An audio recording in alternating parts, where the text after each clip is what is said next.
Okay, this video is going to be all three of these parts: the sugar cane, the cactus, and the melon pumpkin farms. I'll start off with the order that I built them in, which was the cactus first. Cactus will only grow on sand, I believe. So the sand is down there. Oops, fell down. Sand is on the end blocks. Wow, can't think.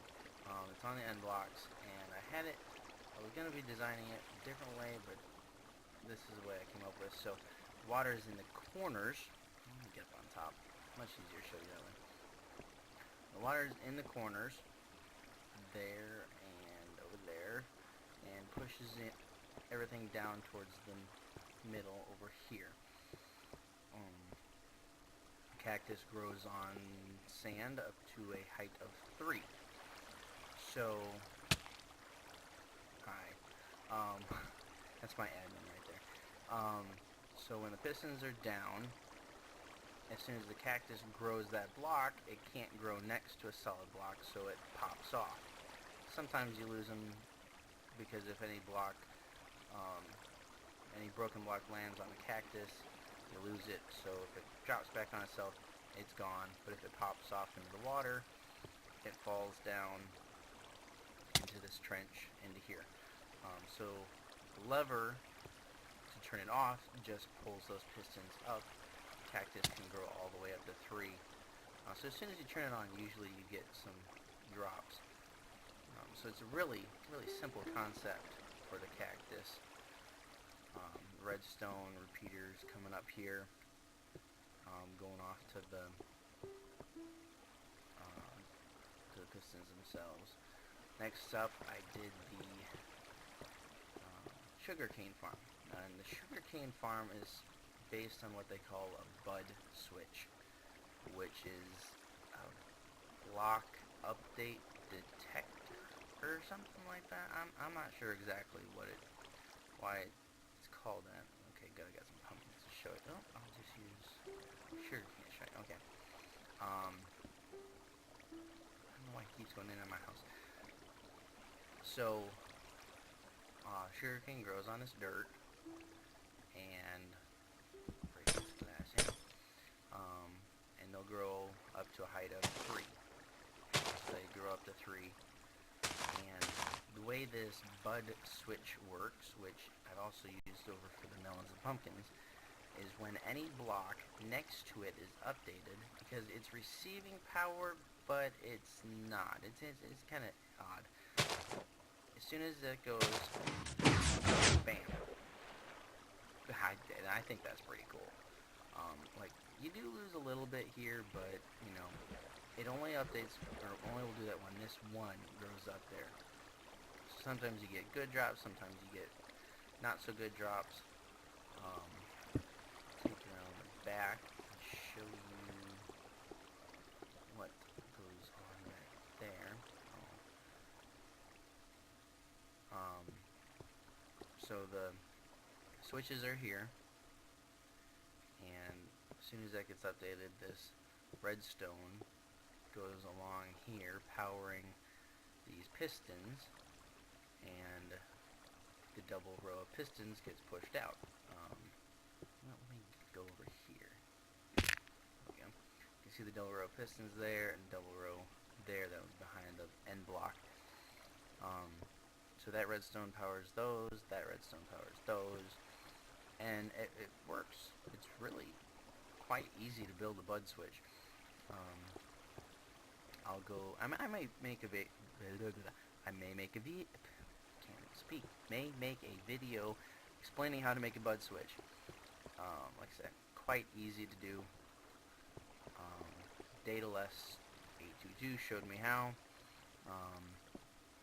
In fact, this is basically his design that I used for the sugarcane. I think it's his design. He might have taken it from someone else. So that's the sugarcane. It's 2 layers, one there, one there. I don't use a lot of sugarcane, so I didn't want to make any more than that. I don't use a lot of cactus. But yeah, this could be built up as high as you want it. This could also be built up and have different, you know, levels. I made everything here modular. It can all be built up if I wanted more. And then here are two different designs for the melon and pumpkins. Melon and pumpkins are very similar. If pushed by a piston, they break. A melon will break into melon slices, pumpkins break into pumpkins. So let me go over here. These are all melons in here. And this is not very, how would you put it, space saving. This right here is your bud switch. This melon plant will grow a melon here. As soon as that happens, I'll use a pumpkin for an instant. It triggers it, popping off in here. You'd lose some slices because of they get pushed and they stay on the dirt. Let's see, I'll show you that. If you ever want to make a melon, there you go. There's melon. Bench back. So, melon grows. That pops out. Hey, look, I got all of them back. Well, sometimes. Oh, look, see, two of them are up there. So I would lose some that way. So on each one of these levels, there's 2 there and 2 there, so 4. And I made 1, 2, 3 levels. So this big whole thing has 12. Oops, 12 watermelons in it. Not the best for space saving. So I tried to figure out what to do and went through a couple different options, and I came up with my own solution. I haven't seen anyone else do it, but I'm sure someone has. And that's this design here. Now, I go to the Minecraft wiki quite often, and they say that melons will not grow if there's a block on top of it. Well, they will. I've tried it with dirt, wood, pistons. Melons will grow. Now, if there's something over top of the stem, like if there was a block right here, nothing will grow in here because this stem will not grow if there's a block directly above it. You can have it 2 above it like that one, and it's fine. It'll grow. But this is based on the same bud switch. See, I got melons here, I got pumpkins there, and on the next one. This spot right here is where the bud switch is. So the melons will grow here, and as soon as one grows there, let's use pumpkin again. Now I lost 1 slice. Well, I just grabbed it. 1 slice out of all that. But if you watch how this works, I'll do another one over here. The first thing that it does is these pistons push down, which breaks it. The second part is those pistons retract, which causes the pumpkin or melon parts to get pushed down. So there's not a lot of loss. There's 6 here, 6 there, and 6 over here. So there's 18 of them in this area. What? Oh, that's funny. That's really funny. I never considered that happening.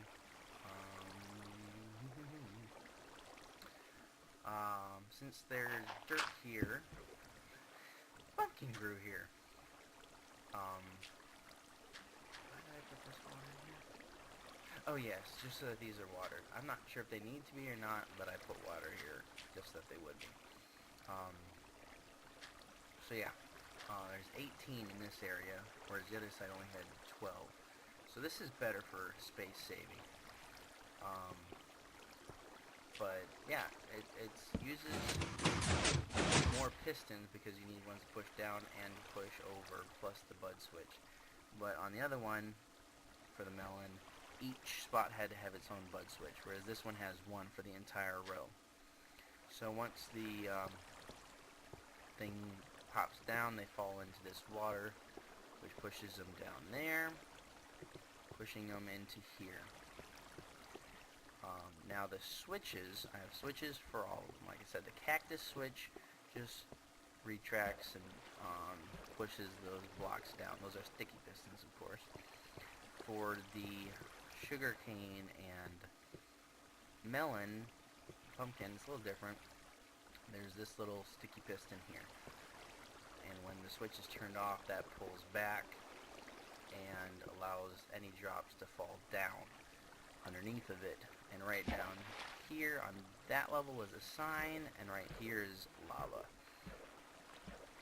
You can't, I thought at first that I could just stop sending the redstone signal from those bud switches, but the problem is once you'd have a pumpkin growing in that one spot or reeds growing in both of those spots, or sugarcane, the bud switch isn't going to work anymore. So if I just cut the redstone power to the pistons, it wouldn't work. So I had to make it so it just killed the drops. So there's also right there is the lava. So everything goes down to that central pipe down to here, which then of course leads into my house.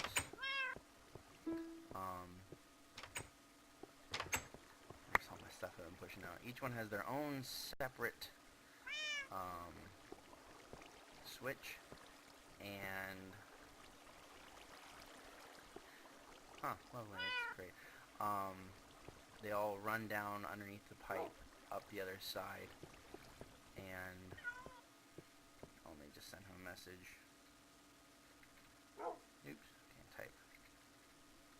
Really can't type.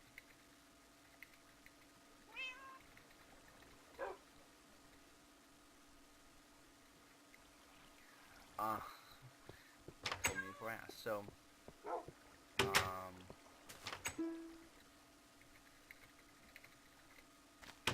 So that's basically how those three work. And